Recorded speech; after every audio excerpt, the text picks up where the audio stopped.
Atea starts off holding a grudge against Ben for indirectly getting her put in a stasis chamber. Since then her grudge has increased with each subsequent loss she has. Doing this puts Ben in a new role reversal to where he's now this larger-than-life embodiment of power that a younger adversary needs to overcome. This dynamic isn't done any favors when they put a romantic spin on it, unless this was prime ship material. Even if someone had those unique interest, the story still doesn't deliver on that front, since after she catches feelings for a version of Ben, she spends her following appearances as just another comedic rival. It shouldn't be much of a surprise when she gets another 3 out of 8. Kai and Ben typically have a routine of Ben saying something ridiculous, Kai getting irritated, and Ben getting equally as upset. This can even happen when Ben is in the right. They do have moments of mutual care and well-meaning riffs, but they don't even out the bickering. The show seemed to have wanted to give them a playful professional type of romance. When going for a dichotomy like that, it's a good idea to give the professional character an unusual backstory that explains their attitude in present day. Doing this means even when them lecturing the protagonist is uncalled for, they still can avoid being irritating since we understand why they're like this in the first place. Another option is to have the playful character's attitude be part of their professionalism, blurring the line between when they're actually being clever with their forward thinking, or if they just forgot basic information. Omniverse doesn't go down either route, which means it's a coin flip between whether or not Ben's an empty-headed buffoon, or if Kai is a demanding brat. Thankfully it doesn't quite reach. Bob, hero! Hey! Excuse me, princess! Both because Ben's heart always seems like it's in the right place, and because he doesn't work for Kai, so most of the humiliation he puts himself through is self-inflicted. That still doesn't spare us from lines like this. Aliens have old stuff? I thought aliens only had future stuff. And like this. I thought you meant the other main hall. Not doing Kai any favors is Spanner, a time traveler who not only insists Kai and Ben are supposed to be together, but does everything in his power to make that a reality. I do think the first half of that could lead to a fun juxtaposition between Ben and Kai based off of their experience. Spanner would come from the future and accidentally let it slip that Ben and Kai are married in his time. Ben, having dealt with 2 future versions of himself, is unfazed and even turns it into a fun inside joke, where Kai is shown to have legitimate concern over a future she doesn't know about, and that could happen regardless of what she thinks. It's the pushing 2 people who are barely friends into a relationship that leaves a bad taste in my mouth, since it's uncomfortably intrusive at worst, and heavy-handed writing at best. In the end, Kai's relationship with Ben, and just her character itself, gets eclipsed by the set role the writers want her to play. So she's getting 3 out of 4. Rounding this off, Esther and Ben have similar disinterest issues as Julie and Ben. What stops it from being so tiring is that Ben was never heavily invested in the relationship to begin with. There is also the fact that Esther's role as the leader of her people means that not every conflict her and Ben find themselves in comes back to their relationship, and even the ones that occasionally do make the problem completely external, which does help the relationship appear more stable. Oddly, by leaning into Ben's apathy, the show gave me a reason to care, so 5 out of 8. This third round is a bit more unique compared to the preceding and following comparisons.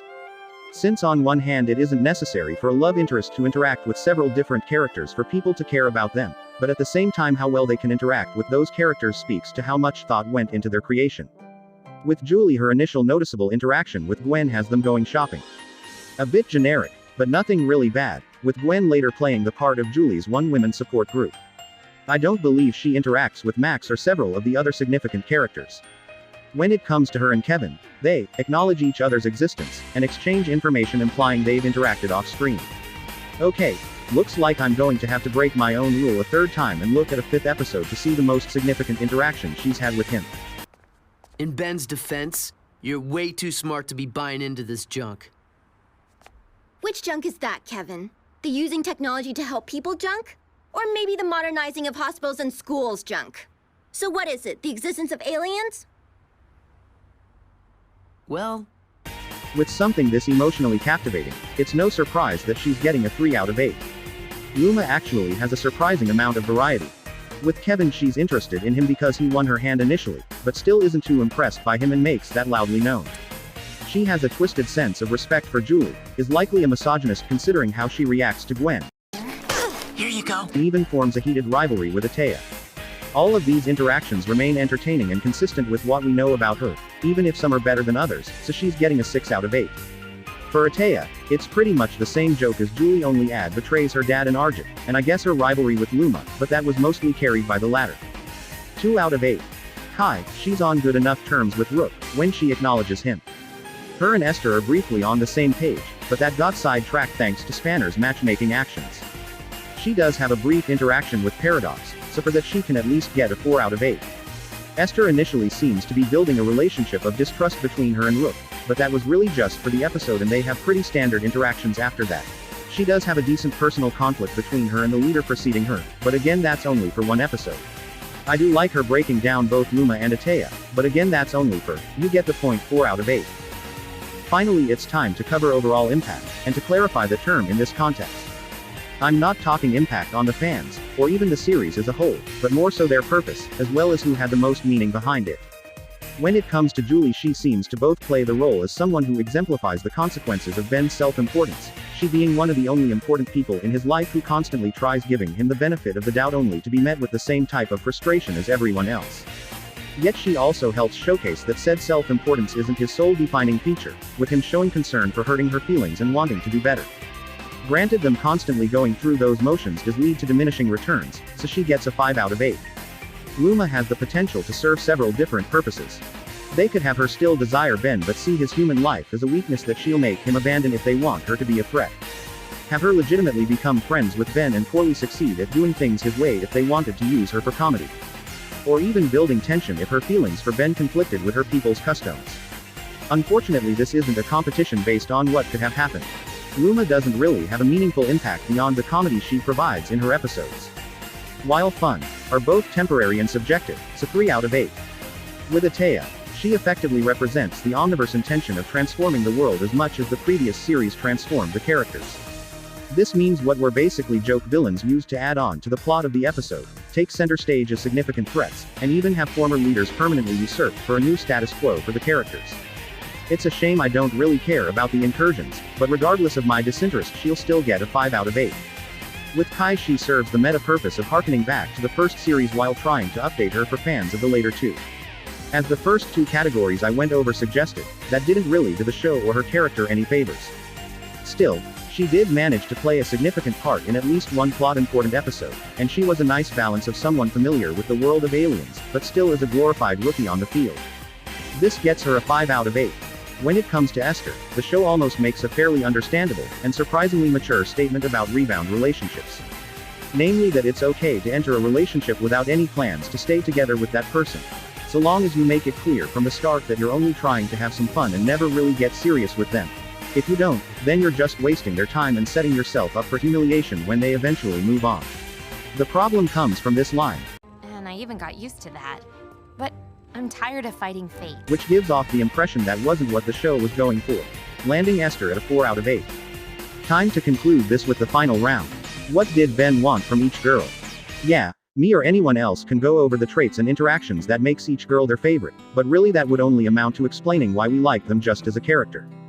Ben is the other half of each potential relationship, so how much he wants them to be in his life is an important factor. Luma and Atea can be judged together since he makes it clear he'd rather keep them at arm's length.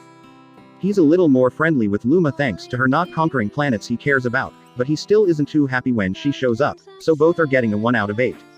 While he did initially want Kai to like him, those feelings quickly turned sour after the whole wolf interest was made clear. He was happy enough to help her when they meet again, but her attitude plus his own in Omniverse started to reopen old wounds. Still, he tries to be friendly when he can, and clearly isn't too put off by the idea of them being together, so she'll get a 4 out of 8.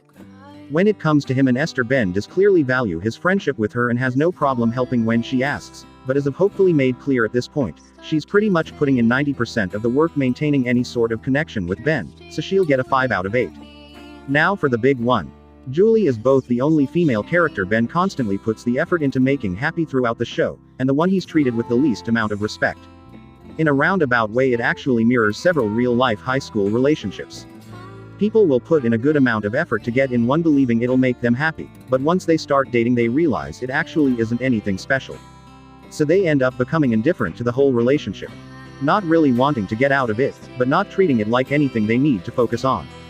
I wouldn't say that parallel was intentional, but it still is clearly there. Taking all of that into account, she's getting a 5 out of 8. When you tally up all the scores, you can tell me who won if you're really invested in this topic. Now that everything is wrapped up, there's only one question left. Why are people so interested in romance for this show? Don't get me wrong. I've seen weirder shipping communities, but the fact that his romantic life became anywhere close to a subplot boggles the mind. I guess it ties back to a different old saying. You reap what you sow, and sowing 6 seasons of relationship issues gives a pretty ridiculous harvest. Regardless of who you like better, for Ben or in general. Just be grateful this isn't a comic series.